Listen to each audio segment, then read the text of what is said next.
Now, this is amazing. This is an At the Tap End first.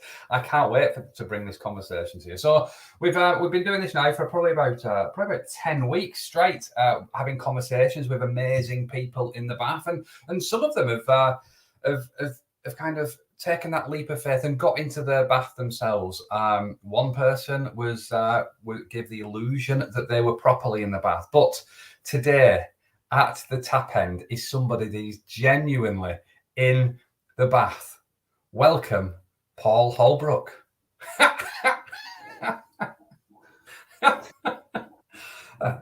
Hello, Paul. Hello, how are you? Yeah, are you good? Yeah, and I'm really in the bath. You are really in the bath. You've really got bubbles. You've really got water. This is fantastic. Who knows where these conversations may lead? But anyway, so first things first. Paul Holbrook, diary detox, time management rebel.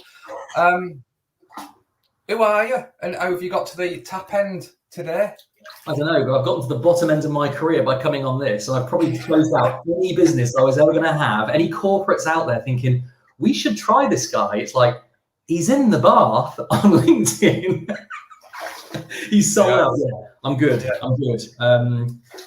Who am I? I'm Paul Holbrook. I spent 20 years in the City of London. I wasn't a banker. I was a technologist. But after a few years, I realized I was more interested in people and how they work than I was in how computers. That took me up the management track in business. Over the next 20 years, I rose to running. I was an MD in banks, and I was running divisions of about 350 people. Massive advocate of leadership and what I call true leadership. And about 4 years ago, I decided that I'd had enough. My wife said, why don't you go and start a business and see if you can change the world? That was 4 years ago. And then that accidentally led to me creating something called the Diary Detox. It wasn't intentional. I started doing something else, leadership coaching.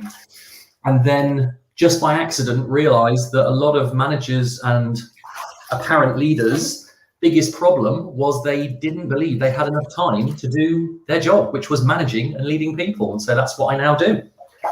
Amazing. You've used the word true leadership there in your introduction. What do you define as true leadership? Anything other than what most people use as the term leadership, probably.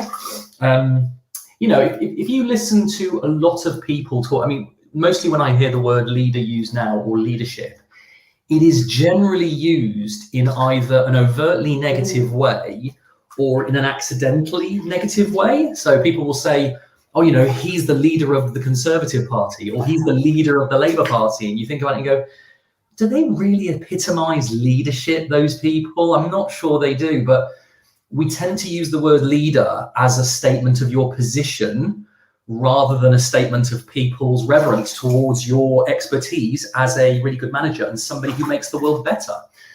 That just isn't how the word leader is used anymore. So when I say true leadership, I'm talking about people who are focusing on making something, someone, or somewhere better. That is ultimately the only reason you need leaders, and that's the only reason we follow them, because they take us or hold us the promise of taking us to a better place. So that's what I really mean by leadership and leading. Yeah, I love that. So did your definition of leadership come before your colours of activities, or did the activities come before the definition of leadership? No, leadership came first. So I can't say I was a good leader, because I fundamentally don't believe that you can call yourself a leader. That is something that other people have to call you. And until they do call you that, you're probably not doing it. But I definitely had a different attitude towards what leadership was. A lot of managers spend their time doing a lot of their people's work for them. They feel that, it's just quicker if I do it myself, or my job is to basically chastise you when you get something wrong, rather than stop you from getting it wrong in the first place by helping you and coaching you. I always extol those virtues of what I would call true leadership. And then when I started to coach, I trained as a coach and I started to market myself. A lot of people said, I just don't have time for you. Yeah, leadership sounds great, but I haven't got any time. And I thought, well, hang on a minute. If you haven't got time to lead and you're a leader, then what on earth are you spending your time doing? And it got me to question. I thought, you know what? I want to know what it is that I was doing, or what I thought I was doing, and what other people think they're doing, who I respect as leaders, when they believe they're leading. And so it was a walk with my wife one day, walking the dog at the head of the Thames, a little place called Kemble is where the Thames starts. We were walking there and we were talking about the people that we respected as leaders, that we called leaders. And we just talked about the things that they did, why we thought of them as leaders. And for the most part, it came down to the fact that they did an abundance of three things, which was thinking about how you can make the world something or someone better. Yeah. And that's like vision, strategy, a plan, and how you overcome obstacles. Talking to people about it and bringing them on the journey and inviting their opinion and their honest feedback. And then at that time, you've only really thought about leading and you've talked about leading, then you've actually got to improve something. So then the last one was improving. They actually did something about it. And so for me, those became the three behaviors that epitomized leading. And I don't say leaders or leadership, leading. Mm-hmm. And those for me became the three founding green behaviors in the diary detox method. Yeah, love that. And you've got other colours as well, haven't you? So I touched on the colours at the start when I asked you that question. So if you just introduce the colours for us, just so we're all on the same page about what your colours are and what they mean. Yeah, sure. So the three green behaviours are the leading. And anybody who watches a video that I do on LinkedIn, I usually start by explaining these very briefly. So there's three green behaviours, and they are about making things better, improving things. There's two amber behaviours, and those are monitoring and directing. They are the essence of managing. And here's the interesting thing. A lot of people who would call themselves leaders would think that by leading, they are doing the amber behaviors. But actually, the amber behaviors are about managing, checking to see that things are happening the way they should be and giving people instruction to make it that way. That's not leading behavior. That's just leading somebody by the nose and saying, go do that, go do that, go do that. Yeah. So that's managing. And the benefit of managing, there is a benefit to it, but managing basically stops things from dropping below the line. Yeah, it doesn't make things better necessarily. It just stops things from going wrong. It checks stuff, manages risk, etc. You've then got red behavior. There's one of those, and it's called doing, and that's productive, tangible, money earning, and administrative activity. So if you're an accountant, when you're accounting, you're probably doing. If you're a lawyer, when you're prosecuting a case, you're doing. That's the stuff that earns money in general. Yeah. Then there's another activity called floating. Very appropriate here. I won't show you. Well, I can't show you, thankfully. But floating is what I call brown behavior, because things that are brown that float, you could probably finish it off yourself, but that is waste, because brown things that float are waste. And that happens a lot more often than you would realize in organizations, or that most people would like to admit. And then those were really the start of the colors. There were 7 key behaviors. And then about a year and a half ago, another behavior came to light, which was actually it was 2 years ago, which was blue. And blue was about living. And this is about recharge. This is about you taking time out to just stop and give yourself that respite. That means that when you come back to work, you've got more energy and you're not burning out. Got you. Love it. No, thank you for those. Thank you for those descriptions. And at the start, you said you've been doing this for 4 years, and so you would have worked with a number of different individuals, a number of different organisations, a number of different teams. When you work with these, are there any kind of key insights, or I'm not going to call it mistakes because that makes something wrong, but any key observations or insights that come out of the initial activity when you attribute time to colours versus where they may should do it? Yeah, so the sort of activity you're talking about is called a discovery, a diary detox discovery. I'm all about alliteration, like the D's. So that's the first thing that I tend to do. If somebody says, look, I'm really curious, what's the first step? You do a discovery, and that's a 1-hour presentation. You do it to up to 10,000 people over Zoom or in person. You introduce the concept of the colors in a quite curious way, and you ask questions. And basically what you're doing is you're assessing how people feel about their current time. How much time are they spending leading, managing, doing, blah, blah, blah, blah. What's really interesting about that is there's at least a couple really big ones, well, 3 actually. It's gonna be the Spanish Inquisition, this one. One of the big realizations for the business, not for me because I see it every time, is that far more time is spent on floating, which is adding no value, or not being sure what value you're adding. It's not like, I love the fact that you said they're mistakes. You don't realize it. So, you know, usually it's over a day a week. So over 20% of everybody in the business, this isn't just 1 or 2 people, this is the average across 1,000 people, will say that they waste about a day on average per week doing things that they don't think adds value, or they're not sure what value it adds. That's one big thing. The other one is that leaders do far less leading than they should be doing. Part of the process is to assess the mindset. So whilst we ask people what they are doing, we also ask them what they think they should be doing. And what's fascinating is that the most senior leaders, who should be spending the majority of their time green with a bit of amber, leading with a bit of managing, no doing, they are often spending so little of their time on the green stuff, and they're actually doing most of their time on the amber and the red stuff. But everybody has this underlying undercurrent of 20% of brown behavior, which is the floating. So a lot less leading than they would like to believe or admit. That's that.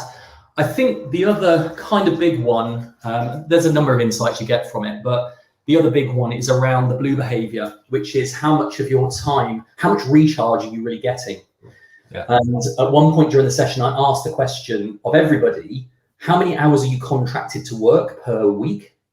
How many hours per day, on average, do you work above that? And how many hours of sleep do you get per night? And this is really interesting because I take those numbers that they put back and I input them into a calculator. It's a really basic calculation. It's quite an optimistic calculation. So actually the number's probably worse, but I'm kind of generous. It generally shows that people, if you think of blue behavior as recharge and you liken that to a battery, they're getting around about 80 to 86% of their time, of their proper recharge is all they're really getting. So they're missing out on 16 to 17% of their recharge every day. And over time, that starts to diminish your well-being. What's fascinating is that when you tell people that, they kind of go, oh, well, that's good. 83, that's a first-class degree. And it's like, yeah, okay, but now think of it this way. Imagine you put your phone on charge overnight, and in the morning you woke up and you looked at it, and on the way to work, you realized it only had 83% charged. How would you feel about that? And immediately the demeanor changes. It's like, no, I want 100%. It's like, but that's what you're doing to your bodies every day. So I think these are really interesting nudges that make itches, that make people go, oh, okay, so maybe things aren't as good as we think they might be. Yeah, I love that. I love that. Such insight as well. And I think how, I guess, 2 questions I've got, 2 completely different questions. Well, first one actually is how has your behavior changed following you learning and understanding the opportunities of these colors? The green, amber, red, and brown hasn't really changed that much, if I'm honest, because people ask me, they say, so this thing, the diary, this method, do you use it? And I go, well, yeah. And I think what people think is they almost think that you're doing it because you invented it. What most people don't realize is I invented it because this is how my head thinks about time and about leadership and about management and about productivity. Yeah. And so I don't really have to think about doing it. I do it every week because that's how I would have normally done it. I've just found a way now of saying it in a way that other people understand. So those haven't changed too much. What has changed hugely is the blue behavior, which was the last part of the colors to appear. It appeared by accident. I wanted to go and do something for myself. It was a wedding anniversary with me and my wife. I wanted to take an afternoon off work. And I felt guilty about taking that time off from work. I work for myself, so I don't have to ask permission from anybody, but I still felt guilty. And then one day I just thought, well, do you know what? I'll just put it in as a block of time, and whatever was in its place, I'll just move it somewhere else, which is what I always advocate. Don't just delete stuff out, put it somewhere else so you don't forget to do it. Mm-hmm. And what was really interesting is when I came back from that afternoon, I didn't feel the guilt I expected to feel. And what I realized that I'd done is I had given myself permission. I didn't have to ask anybody, but apparently I had to ask myself. And that was a real eye-opener for me, because what that then showed me, and the default color of anything in my Apple Diary is blue. So that's why it became blue behavior, and it's my favorite color. Yeah. So that was kind of curious. So at that point I thought, well, I'm going to start planning in, because at the beginning of lockdown, I almost had a mini burnout. And it was because I wasn't taking any breaks. So I consciously created something called the Foundation Week, which is base level blue behavior living, like having breaks twice a day, having full lunch, do my exercise, leaving work and going walking the dogs. I would include those in my diary before anything else. And that reduced the amount of time available for work, which actually gave me greater focus when I was at work, as opposed to Parkinson's law, which is like, I've got an empty diary, use it all for work, crack on. So that was a big one for me. And in the last 2 months, I've had a struggle again. And I think I've realized why. The majority of my blue behavior was fairly mindless stuff, like go sit down, have a coffee and watch telly. Whereas there's been a thing called languishing that's come to the fore of our language recently. A guy called Adam Grant did a TED talk on it. And it's this kind of feeling of, oh, I can't be bothered. You're not depressed. You know, you're not at risk in your personal life, but you just don't feel like doing anything above and beyond. And he believes that the antidote to that is flow. And flow comes from doing things that have purpose, give you the opportunity to master something and have meaning. And so I, since hearing that, started to change. So instead of just having a coffee break in the morning and in the afternoon, I decided to start doing something that I hadn't done for a long time, which was play the piano every break. And when you're playing the piano or when you're swimming, you have to give 100% concentration to playing the piano or swimming, otherwise they don't work. And what that did is that gave me a mental break. You know, watching TV is one thing, but you still kind of flip back to the thing that you're thinking about before you give the break. This was about giving yourself a complete break. It's like meditation, but without having to meditate. Yeah. That, I think, certainly the swimming over the last 2 months has saved me. So yeah, that has made a massive difference to me, and I'm sure will make a massive difference to other people as well.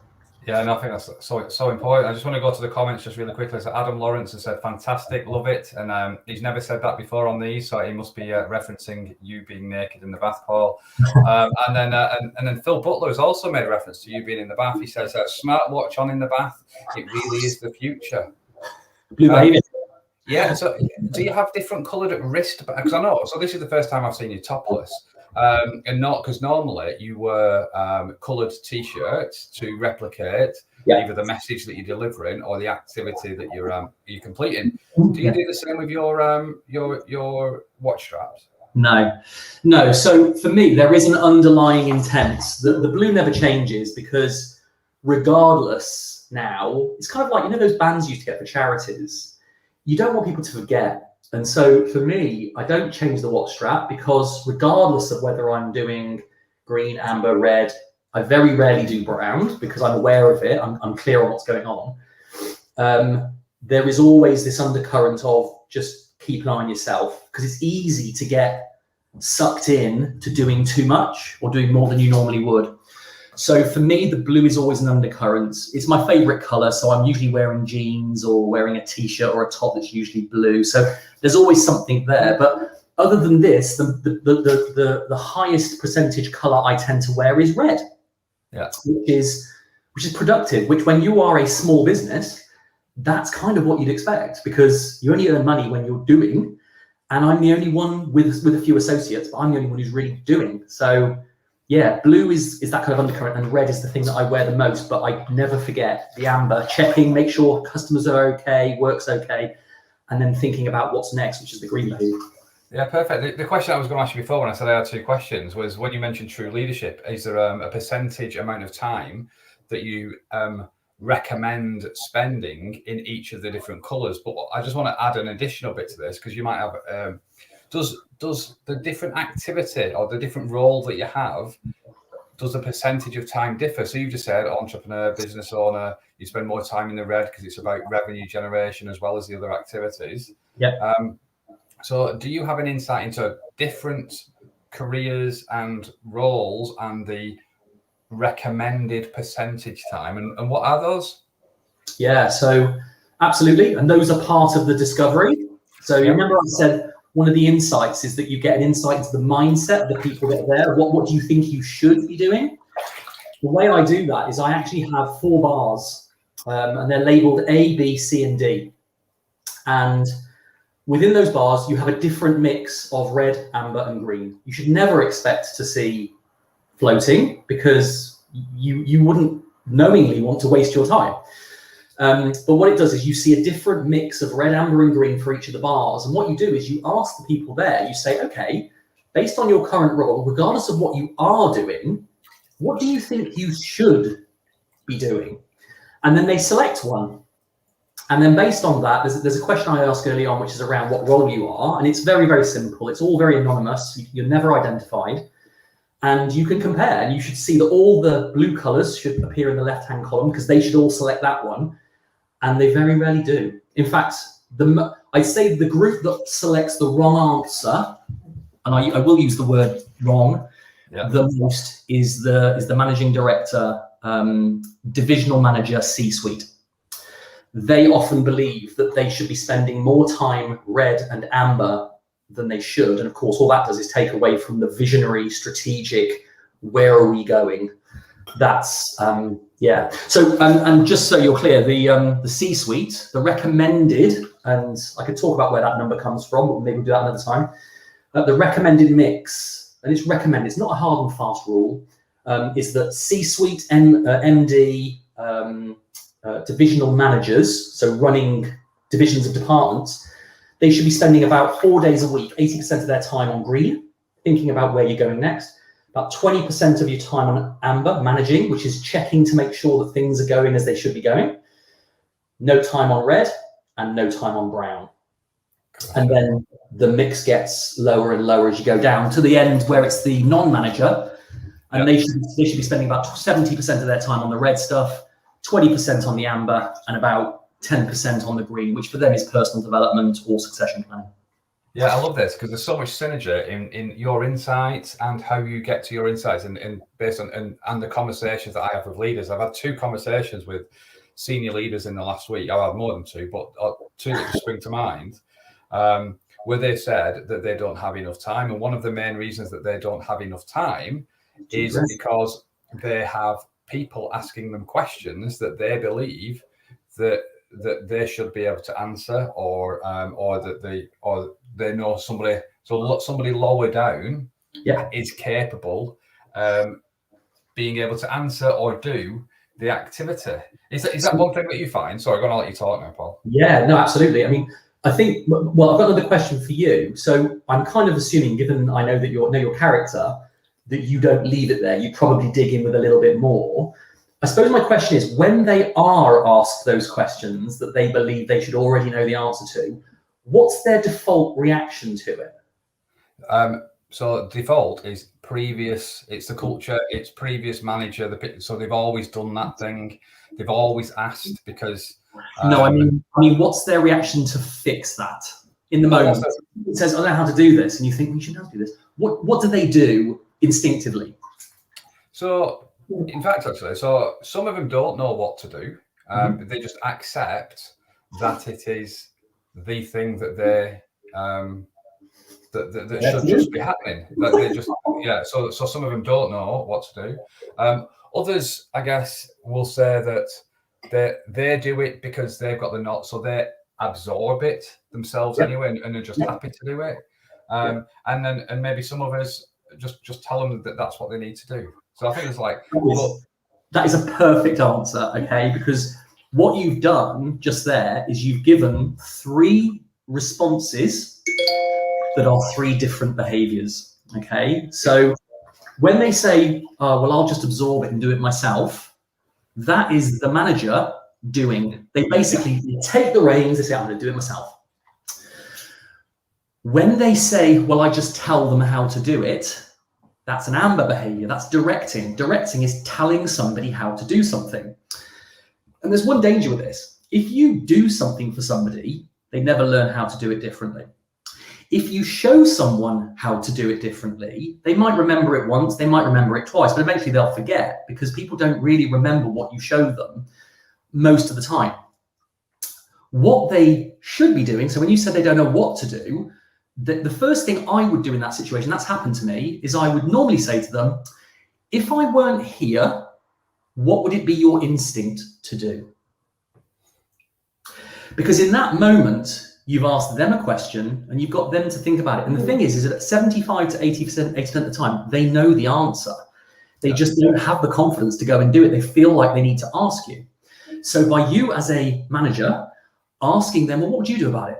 If in that 4 out of 5 times they get it right, you get to go, sounds brilliant, give it a go, tell me how it goes. You have just coached that person. They knew the answer. Coaches don't tell you solutions. They just help you get to the solutions you already know. So anything that you choose to do as a manager, when you choose it, you're choosing one of probably 4 things: to add no value at all, to do it yourself, to tell somebody else how to do it, or to enhance somebody, to lead them. So yeah, that's basically what I tend to see.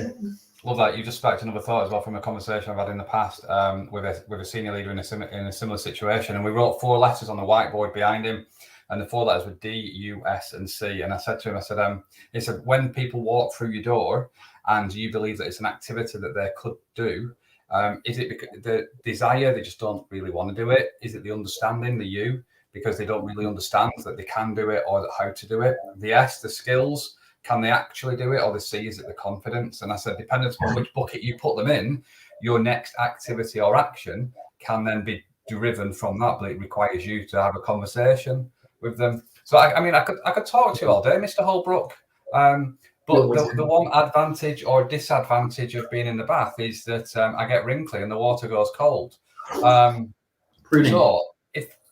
wow, yeah, you've aged in the last 26 minutes. The problem is this is a hot bath, and in about half an hour, I'm driving to the lake to go open water swimming, which is going to be cold, and that is going to be a shock. Yes, it is. Yes, it is. So just before you go, if people want to find out more about you, what you do, how you do it, where would they go? What would they do? What would they find? You've got a choice, really.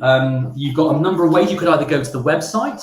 I'm leaving the best till last because I think it's probably the best idea. You can go to the website, and that gives you a sense of what it's all about, give you a little bit more information if you're not sure, and you can book a call with me to discuss it further. It's all free. You can buy my book.